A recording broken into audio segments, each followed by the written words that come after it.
मित्रों नमस्कार। मैं हूं राकेश कुमार। आप देख रहे हैं मत अभिमत। मित्रों, शिक्षा विभाग और फर्जीवाड़ा ये दोनों लगता है जैसे चोली दामन का साथ हो। अब आप सोचते होंगे कि चोली दामन का साथ कैसे, तो इसलिए कि प्रमाण पत्र में फर्जीवाड़ा, नियुक्तियों में फर्जीवाड़ा, परीक्षा जो हुआ उसमें फर्जीवाड़ा, अटेंडेंस में फर्जीवाड़ा, मध्याह्न भोजन में फर्जीवाड़ा, डेस्क बेंच खरीद में फर्जीवाड़ा, समरसेबुल में फर्जीवाड़ा, मतलब हर जगह फर्जीवाड़ा। और सबसे बड़ी बात है कि सरकार के विभाग के आदेशों में भी फर्जीवाड़ा। और इसी फर्जीवाड़ा को लेकर जो एसीएस अपर मुख्य सचिव शिक्षा विभाग के हैं एस सिद्धार्थ, उन्होंने इस फर्जीवाड़े, जो एक फर्जी पत्र आया है जो वायरल हो रहा है, उस पत्र को लेकर उन्होंने एफआईआर करने का आदेश दिया है और साइबर थाने में भी इसकी पूरी सूचना देने की बात कही है। ये बात कही है, अभी हुआ है या नहीं यह जानकारी नहीं है, क्योंकि ऐसे फर्जीवाड़े पूर्व में भी होते रहे। अब इसमें क्या मामला है वो समझिए। देखिए, यह जो पत्र जिसे फर्जी पत्र बताया जा रहा है, वह फर्जी पत्र एस सिद्धार्थ के लेटर हेड पर जारी किया गया और उन्हीं के फर्जी हस्ताक्षर से जारी किया गया। और यह सभी जो सूबे के सभी डीईओ हैं, जिला शिक्षा पदाधिकारी हैं, उनके नाम से यह पत्र प्रेषित था। अंग्रेजी में इसमें बजाबते पत्रांक भी लिखा हुआ था। यह जो 3 पृष्ठ का यह पत्र है, इस पत्र में यह कहा गया था कि 2 जून से जो ग्रीष्मावकाश शुरू हो रहा है, इसी में इस छुट्टी के दौरान ही TRE-3 के जो शिक्षक हैं उनको प्रारंभिक प्रशिक्षण दिया जाएगा, मतलब प्रारंभिक प्रशिक्षण का आयोजन किया जाएगा एवं उसका क्रियान्वयन करने के लिए डीओ को इस पत्र में कहा गया था। अब देखिए, मीडिया रिपोर्ट्स के अनुसार इस पत्र में यह भी कहा गया था कि इसकी प्रतिलिपि सभी डाइट को, PTEC को, BIET को, CTE प्रशिक्षण संस्थानों को भी भेजा जाए, मतलब प्रेषित किया जाए उनको सूचनार्थ और आवश्यक कार्रवाई करने हेतु। अब यह पत्र जब आया तो हंगामा हो गया। हंगामा होना लाजमी था, इसलिए कि ग्रीष्मावकाश में इस तरह की बात की गई थी कि TRE-3 के शिक्षकों को प्रशिक्षण दिया जाएगा और उसी के आयोजन को लेकर यह पत्र था। अब इस पत्र की गलती या गड़बड़ी पकड़ाई कैसे, तो उसके पीछे ये कारण कि पूरा पत्र जो है वो अलग फॉन्ट में है, जबकि जो विषय है उसके लिपि, उसका फॉन्ट जो है वो दूसरे तरह का है। इससे लोगों को लगा कि यह कहीं गड़बड़ है, लेकिन मामला ये हुआ कि आपको याद होगा के पाठक का समय, उस समय भी छुट्टी में प्रशिक्षण दिया जा रहा था और कितना बवेला हुआ था, कितना हंगामा हुआ था।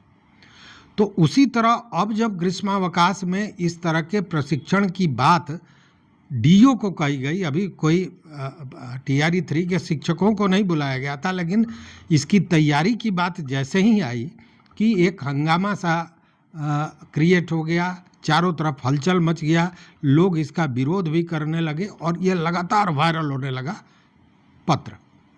जब पत्र वायरल होने लगा तो ये चीज़ें शिक्षा विभाग के पास भी पहुंची और तब यह देखा गया कि यह पत्र तो एस सिद्धार्थ ने लिखा ही नहीं है। तो जब लिखा ही नहीं है पत्र और पत्र में भी पत्रांक जो था वो अंग्रेजी में लिखा हुआ था, फॉन्ट दोनों अलग अलग थे, फर्जी हस्ताक्षर था। इसके बाद विभाग संजीदा हुआ और विभाग ने तुरंत, मतलब एस सिद्धार्थ ने तुरंत इस मामले में तहकीकात करने हेतु और जो गलत किया है उस पर कार्रवाई के लिए FIR करने का आदेश दिया है और साथ में साइबर जो थाना है उसको भी इसकी सूचना देने को कही गई है। देखिए, ये पत्र देख के जो लगता है वो 2 ही चीज़ है। एक तो विभाग के भीतर एक हंगामा क्रिएट करना, चूँकि इस तरह जब ग्रीष्मावकाश में इस तरह के प्रशिक्षण की बात होगी तो शिक्षक स्वाभाविक है कि नाराज होंगे, हंगामा करेंगे और माहौल बिगड़ेगा। एक तो ये, दूसरा TRE 3 के जो शिक्षक हैं, इन लोगों को परेशान करना, मानसिक रूप से उन पर दबाव बनाना और यूँ कहे कि उनके भीतर विभाग के प्रति एक आक्रोश पैदा करना ही इसका उद्देश्य हो सकता है, चूँकि और कोई मामला इसमें दिखाई दे नहीं रहा है। मतलब कि विभाग को किस तरह उथल पुथल में रखा जाए, इसके पीछे कहीं ना कहीं यही उद्देश्य रहा होगा। अब देखने वाली बात है कि यह जो जांच होता है इसमें क्या होता है, नहीं होता है, चूँकि FIR की बात एस सिद्धार्थ ने कही है। अब फर्जीवाड़ा और शिक्षा विभाग दोनों को हमने कहा कि चोली दामन का साथ है। उसके पीछे कारण यह है कि ऐसा ये पहली बार नहीं हुआ है। इसके पूर्व आपको याद होगा जब ACS के पाठक हुआ करते थे, उस समय उन्होंने छुट्टी के अवसर पर ही इस तरह का प्रशिक्षण करवाया था, जिसको लेकर तमाम तरह का हंगामा था। आपको याद होगा छठ के सजिया घाट जो होता है, उस दिन भी प्रशिक्षण शिक्षकों का हो रहा था, जिसको लेकर कितना बबेला हुआ था। लेकिन उससे बबेला बड़ा हुआ था जब 24 के फरवरी माह के लगभग, संभवतः फरवरी में ही स्कूल के टाइमिंग को लेकर एक मामला आया था, जिस पर जो टाइमिंग किया था के पाठक ने, उसका कड़ा विरोध हुआ था और विरोध इतना कड़ा कि सदन से स्कूल तक इसकी आवाज़ गूंजती रही। आपको याद होगा सदन में मुख्यमंत्री ने 3 बार ये कहा कि अरे ऐसा कहीं होता है, हम लोग भी स्कूल में पढ़े हुए हैं, इस तरह टाइमिंग थोड़े होता है, इस टाइमिंग को ठीक किया जाएगा, 9 से 3 किया जाएगा। ये सारी चीज़ें आई थी, लेकिन हो कुछ नहीं पाया था। शिक्षा मंत्री ने भी अपना बयान दिया था, लेकिन उसके बाद एक पत्र जारी हुआ था और वह पत्र जारी हुआ, शिक्षक प्रसन्न हो गए कि अब टाइम टेबल बदल गया। लेकिन नेक्स्ट डे ही जो माध्यमिक शिक्षा निदेशक थे कन्हैया प्रसाद, उनका एक पत्र प्रेस विज्ञप्ति जारी हुआ और उसमें यह कहा गया कि यह जो पत्र है वो फर्जी है। हालांकि जो पूर्व पत्र था उसके विषय में भी तरह तरह की बातें होती रहीं। यह होता रहा कि शिक्षा विभाग ने खुद ही किया है, चूँकि उस समय आपको याद होगा के पाठक छुट्टी पर या कहीं गए हुए थे बाहर, और जैसे ही वो आए कि यह प्रेस विज्ञप्ति आ गया कि पत्र फर्जी है, उसको लेकर भी तमाम तरह के कयास लगाए गए थे। तो उस समय इस तरह का एक मामला आया था। उसी तरह मई 2024 में मुंगेर के बरियारपुर प्रखंड के शिक्षा पदाधिकारी के हस्ताक्षर से समय सारणी को लेकर ही एक पत्र जारी किया गया था। बाद में यह कहा गया कि यह पत्र फर्जी है। इस पत्र में यह कहा गया था कि 5:45 सुबह शिक्षक पहुंच जाएंगे और 6 बजे चेतना सत्र शुरू किया जाएगा। बाद में पुनः और ये जो पत्रांक था यह था 216 और इसमें भी दिनांक अंग्रेजी में टाइप किया गया था। बाद में शिक्षा पदाधिकारी ने बाज़ाब्ता 20 मई को 2024 को यह कहा कि 216 पत्रांक का यह पत्र सही है, दूसरा जो पत्र था वो फर्जी है। मतलब वहाँ भी एक फर्जीवाड़ा का मामला आया था। उसी तरह आपको याद होगा 15 अप्रैल से 15 मई तक ग्रीष्मावकाश में विशेष कक्षा और मिशन दक्ष को लेकर एक पत्र जारी हुआ था और उस दौरान यह हुआ था कि 8 से 10 क्लास होगा और क्लास के बाद बच्चे को मध्याह्न भोजन देना है और उसके बाद बच्चों को छोड़ा जाना है। और इसको लेकर मध्याह्न भोजन के जो निदेशक थे, योजना के निदेशक थे मिथिलेश मिश्र, उनके हस्ताक्षर से एक पत्र जारी हुआ था। बाद में उन्होंने एक पत्र जारी किया और कहा कि नहीं, वो पत्र फर्जी है। तो यह कहने का मतलब यह है कि फर्जीवाड़ा का यह मामला शिक्षा विभाग में चलता रहा है। लेकिन यह कितना बड़ा मामला है, कितना बड़ा अपराध है कि शिक्षा विभाग के पदाधिकारियों और यहाँ तक कि अपर मुख्य सचिव जो शिक्षा विभाग के सर्वे सर्वा होते हैं एक तरह से, उनके फर्जी हस्ताक्षर से अगर कोई पत्र जारी करता है, वो कितना भी बड़ा माफिया हो या गोलमाल करने वाला हो, लेकिन यह यह त्रुटि या गलती नहीं कही जाएगी, यह बड़ा अपराध कहा जाएगा। चूँकि वह जो पत्र है वो एक तरह से सरकार का पत्र है और उसमें अगर फर्जीवाड़ा होता है तो फिर यह बड़ा अपराध है और इस पर कार्रवाई होनी चाहिए। लेकिन इसके पूर्व चाहे वो के पाठक के समय हुआ हो या मुंगेर में हुआ हो, जहाँ भी इस तरह का फर्जीवाड़ा हुआ है, बातें तो होती है, एफआईआर की चर्चा होती है, विभाग कहता है कि अब सख्ती से निपटा जाएगा, लेकिन आज तक ये मामले सामने नहीं आते हैं।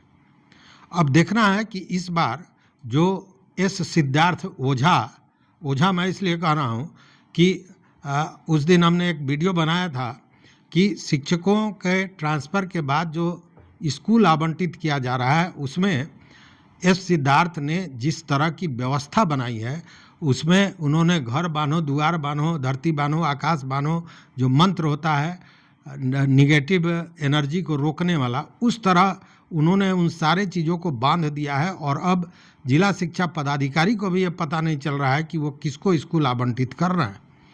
और इसको लेकर एक ऑडियो वायरल हुआ था, उस पर भी हमने कल एक वीडियो बनाया था और वह जो ऑडियो है उसमें स्पष्ट है कि सारे कार्यालय के लोग रो रहे हैं कि भाई इतना अच्छा मौका था धनवान बनने का, पैसा वसूली करने का, शिक्षकों के शोषण का, मोचन का, वो मौका हाथ से निकल गया। और इसको लेकर हमारे एक मित्र जो हमारे सम्मानीय दर्शक हैं, उन्होंने लिखा है कि यूपी में तो हमेशा हर साल ट्रांसफ़र होता है, लेकिन वहाँ पे इस तरह की व्यवस्था नहीं होती है। एस सिद्धार्थ तो ओझाइती कर रहे हैं, मतलब झाड़ फूक का काम कर रहे हैं। तो मित्र, इसमें मैं ये बताना चाहूँगा कि भूत जिस तरह का होता है, ओझा उसी तरह की कार्रवाई करता है। बिहार में जो ये फर्जीवाड़े का भूत है, ये इतना बड़ा है कि अगर इस तरह का ओझाइती एस सिद्धार्थ नहीं करते तो यह सिद्ध नहीं कर पाते कि बिना पैसे के भी ट्रांसफ़र पोस्टिंग किया जा सकता है, जिसे स्थापित कर दिया है एस सिद्धार्थ ने। यह बहुत बड़ी बात है।